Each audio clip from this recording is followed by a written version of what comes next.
everyone, what's up? This is Uri for Guerrilla Poker, bringing you guys a very interesting high-stakes hand played between Limitless and a player whose name I still have trouble pronouncing, who I'm going to call D, but who seems to be a fixture of these high-stakes games, so my apologies. People in the comments can illuminate us as to his full name, and I will better pronounce it in the future. But yeah, very, very interesting hand, very off the beaten path, so let's get into it. D raises under the gun six-handed, standard size 2.2x. Limitless 3 bets, roughly 3x in position. We have a call. Very, very standard stuff so far. We get a king-queen 6 rainbow board. Now, always ask yourself, who does this board favor? Because that's going to dictate the strategies, among other things. But yeah, this board clearly heavily favors the 3-better. Almost as good as you can get. So D checks, Limitless bets F-pot. And I wouldn't be shocked if he can go half-pot bet with his entire range here. This board is so good. And you know, if you're D and you have a hand like jacks, tens, so much of your range is just in trouble here. So yeah, nice bet. Gets called. We get the 3 of spades turn, so a full rainbow turn. D checks and Limitless bets 75% pot. So at this stage, and this is important to realize, the flop bet from Limitless has filtered out the weaker hands in these ranges, and now we're in firmly polarized versus bluff catcher territory, where Limitless needs to have a good king, maybe ace-king, maybe king-jack to keep firing. D's going to have a few slow plays, a few, call them value catchers, like his own ace-king, king-jack suited. And he's going to have a bunch of draws and bluff catchers, and in this case, bluff catchers would be hands like ace-queen and queen-jack suited, queen-10 suited. If Limitless keeps firing, maybe something like king-10 suited becomes a bluff catcher. And of course, you know, jack-10, ace-jack, ace-10, all those draws which are not happy facing the bet. So yeah, we see the bet and a call. We see the 4 river, so complete brick river. And at this point, Limitless is supposed to keep firing.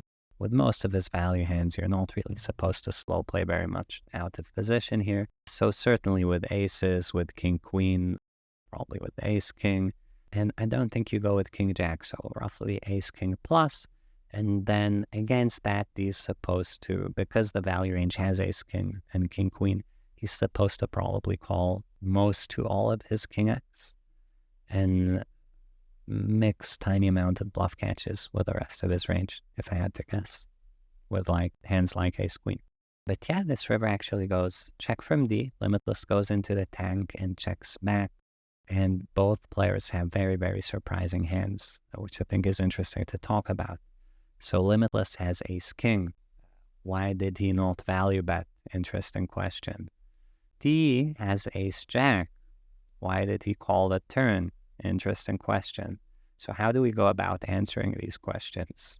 I think one thing to realize is that given the turn is full rainbow, dynamics change a little bit, so D can slow play a bit more than usual. He's not afraid of flush draws. And also, this ace-high gutter is a stronger hand than it usually is, given you don't have flush draws. So whereas if the turn were two-tone, almost certainly this hand shouldn't be a call. Maybe it is kind of beating most of the bluffs, having outs to the nuts. It might not be as bad as it seems. Let's dive into a sim, take a look if we can make sense of what is happening in this hand.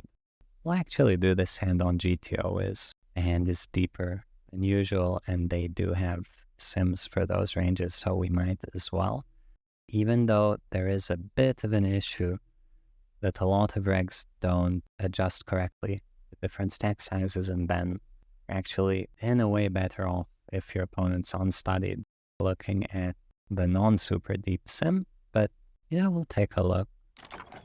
And it looks like the AI prefers a quarter pot bet in this case, but if we change this to be a half pot bet, we won't get a range bet anymore, so more like 70% of hands at this stack depth. Maybe it would be a range bet 100 deep where ranges are a bit different. Also, there's always a question of like, do you have a cold calling range or not? But I assume Limitless would. So yeah, we see a half pot bet. Note that there are actually a few slow plays here for in position. And out of position, like I was saying, he just has a tough time So generally speaking, versus F-pot, minimum defense frequency would have you fold something like 33% of the time. But here we're folding 54 to make up for our range deficiency, and we start out folding 10s and folding some of our jacks and just having a tough time. So yeah, we start with a bet and a call, turn 3 of spades. On this turn, the GTO bet size for Limitless is a pot-sized bet. Limitless went for 75, so a bit smaller. And we can see how this is ace-king plus. King 10, king jack, king 9 almost never bet. And when hands almost never bet, we can say that for our intents and purposes, they never bet. Now we're going to edit this bet size to be more like Limitless's bet size, which would create maybe a slightly wider betting range and not really alter the EVs very much. And here with the slightly larger bet, you can see, oh, Limitless now can bet, and he actually bets king 10 over king jack, which is very, very, very interesting. It's weird, guys. Maybe one of you guys can puzzle this out. I'm usually able to catch these instantly, but on the surface, I don't see it. It just feels weird. Like, why bet one hand and not the other? Maybe to protect your check back range a bit or some weird thing like that, but it's a bit funky, a bit of a funny thing to do.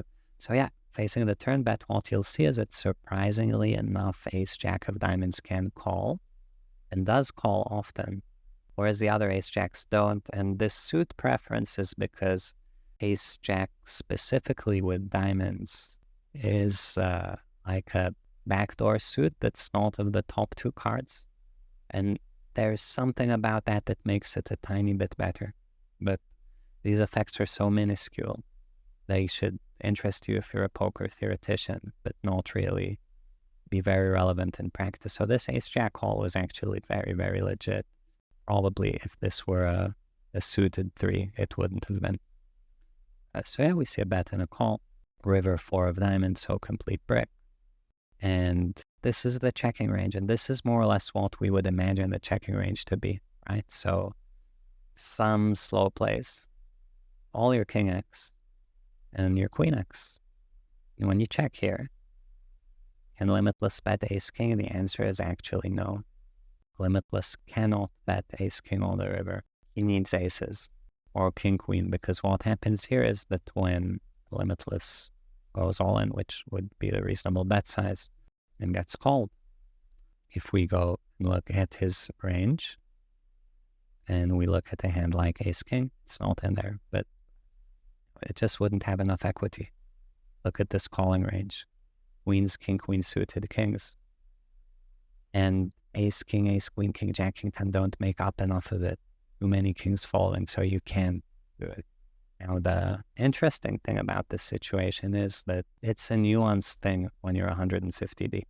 Imagine for a second that we were 100 deep and everything else were the same. Okay, so go on an imaginary trip with me. We'll go to 100 deep.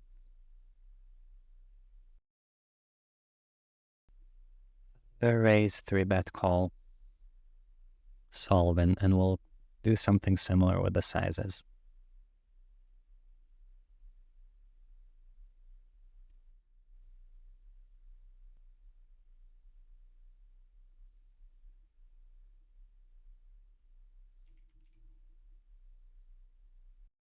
So we start with a check, a half pot bet, and a call. Now, 3 of spades, now that we're 100 deep, Limitless's bet size makes sense. And his opponent can no longer call ace-jack, right? When you're 100 deep, your implied odds are not as good. Generally speaking, the shorter you are, the worse draws are, and the deeper you are, the better they are, because you're not hitting often, right? This is a concept of implied odds, so how much money do you make when you hit? And it has to be a lot. So yeah, we have a bet and a call, 4 of diamonds river, and here, since we're 100 deep, of course ace-king is going to shove. What do you mean not shove? With ace-king in a 3-bet pot. And our opponent doesn't even have king's preflop slow playing, which he would 150 deep. So look at the nuances here shifting, and look how good these players were at catching this. I definitely would not have caught this. Basically, what's happening is that because we're 150 deep, you need to be pushing more equity. Your opponent's range narrows down more, so ace-king stops being a value bet. And this is both due to the deepness, but also due just to your opponent slow playing more of his kings and more of his ace-kings because he's deep. And then his range is just stronger on this board, and more of his queens. So yeah, very, very interesting hand to look through. Very, very well played by both players. Very, very accurately played. Yeah, really enjoyed it. Hope you guys did too. If you did, please like and subscribe to the channel. Let me know what you think in the comments, and I'll see you guys next time.